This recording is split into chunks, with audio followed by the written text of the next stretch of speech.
Now, Robin. Plenty of blue shirts around. One of them's Drogba, and he scored again. It is a brilliant header.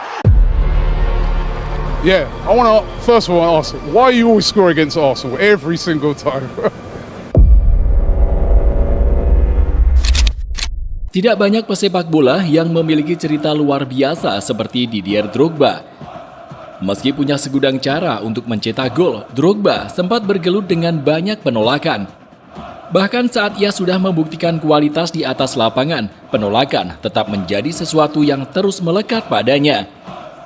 Pernah suatu ketika, saat salah satu klub besar Eropa ingin memboyongnya, sang pemilik bahkan belum pernah mendengar namanya.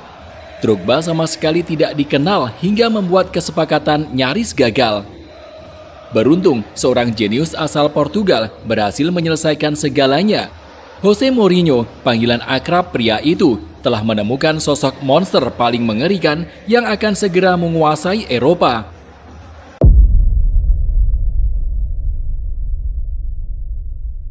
Drogba merupakan bocah pemberani asal Afrika yang sudah merantau ke Eropa, tepatnya Prancis, sejak usia sekitar 10 tahun. Tidak ada yang benar-benar membuatnya takut ketika itu. Kalaupun ada, maka impiannya untuk menjadi pemain bola akan segera menghilangkan itu semua. Di usia 19 tahun, bakat Drogba dalam bermain bola sudah sangat terlihat. Namanya sudah sangat harum di divisi bawah persepakbolaan Prancis. Gol demi gol ia ciptakan, bahkan dalam satu musim tak kurang dari 20 gol mampu ia lesatkan. Hingga tepat pada tahun 1997, namanya diminati oleh Paris Saint-Germain. Drogba mendengar ada perwakilan klub tersebut yang ingin bertemu dengannya dan menjalin kerjasama. Merasa sangat senang dan bahagia, Drogba dengan semangat mengatur jadwal pertemuan dan sampailah pada hari H. Sayang seribu sayang, tepat ketika Drogba sedang ingin menjalin kesepakatan dengan manajemen PSG, ia merasakan ada sesuatu yang aneh. Ia merasa dipermainkan oleh manajemen Les Parisiens. Saat Drogba sedang menunggu untuk melakukan penandatanganan kontrak, yang terjadi justru pihak PSG tidak menunjukkan kehadirannya. Drogba pun merasa kebingungan karena harus menunggu dalam waktu yang cukup lama. Setelah menunggu lebih dari 1 jam, Drogba akhirnya benar-benar menyadari kalau PSG tidak serius ingin merekrutnya.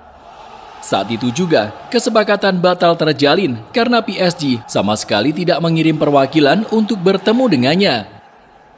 Drogba pergi dan memilih menandatangani kontrak dengan Le Mans. Penolakan yang diterima Didier Drogba ternyata tidak hanya hadir dari klub asal Perancis saja. Tepat di tahun 2000, tim asal London Arsenal dikabarkan tertarik untuk memakai jasanya.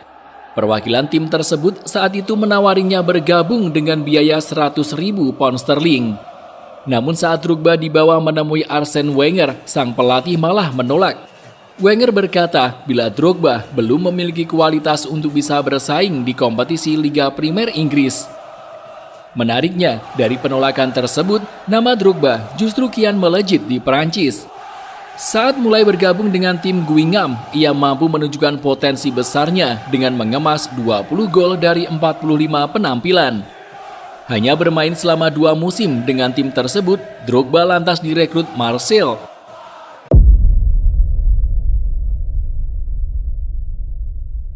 I don't think you can replace Drogba.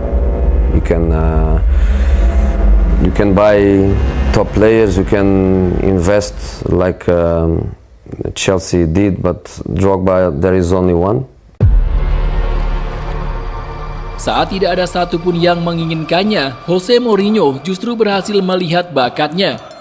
Kecintaan Mourinho kepada Drogba terjadi pada musim 2003-2004. Ketika itu, Mou masih tercatat sebagai pelatih FC Porto yang dijadwalkan bertanding melawan Marseille di kompetisi Liga Champions Eropa. Di pertandingan itu, topik tentang kemenangan Porto atas Marseille dengan skor 3-2 tidak terlalu menarik perhatian Mourinho. Yang ada, Mou justru dibuat tercengang dengan aksi salah satu pemain lawan bernomor punggung 11. Siapa lagi kalau bukan Didier Drogba. Di pertandingan itu, Drogba berhasil mencetak 1 gol yang mana momen tersebut tidak akan pernah dilupakan Mourinho. Didier Drogba mulai datang ke dalam kehidupanku di pertandingan Liga Champions Eropa yang digelar di Stade Velodrome. Dia melakukan selebrasi layaknya itu adalah gol terakhir yang ia cetak. Riuh penonton terdengar sangat luar biasa. Namun cinta Mourinho kepada Drogba saat itu terhalang oleh uang. Sampai-sampai mau bertanya kepada Drogba, apakah sang pemain punya saudara yang mirip dengannya atau tidak. Lantas jawaban yang keluar dari mulut Drogba semakin membuat Mourinho jatuh cinta kepada sang pemain. Suatu hari, kamu akan berada di sebuah klub yang akan mampu membeliku, ujar Drogba kepada Mourinho sambil tersenyum. Benar saja, di musim tersebut, Jose Mourinho berhasil membawa Porto menjuarai Liga Champions Eropa. Melihat kejeniusan yang ditunjukkan Mourinho, Roman Abramovich yang baru saja mengakuisisi saham mayoritas Chelsea langsung menugaskan manajemen untuk merekrut The Special One. Tanpa berlama-lama, mau resmi bergabung dengan Chelsea yang dikenal punya kekuatan finansial luar biasa.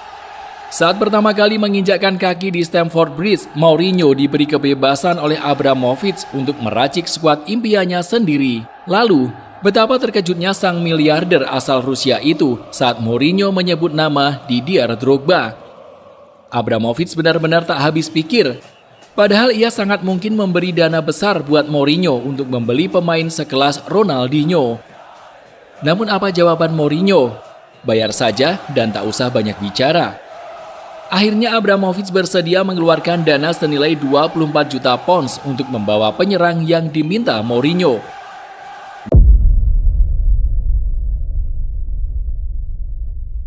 Namun awal perjalanan Drogba di Stamford Bridge terasa sangat sulit.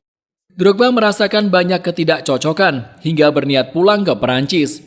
Drogba ingin berada di sebuah tempat yang membuatnya dianggap raja, mendapat perhatian pada setiap pertandingan dan menjadi satu-satunya sorotan para penggemar.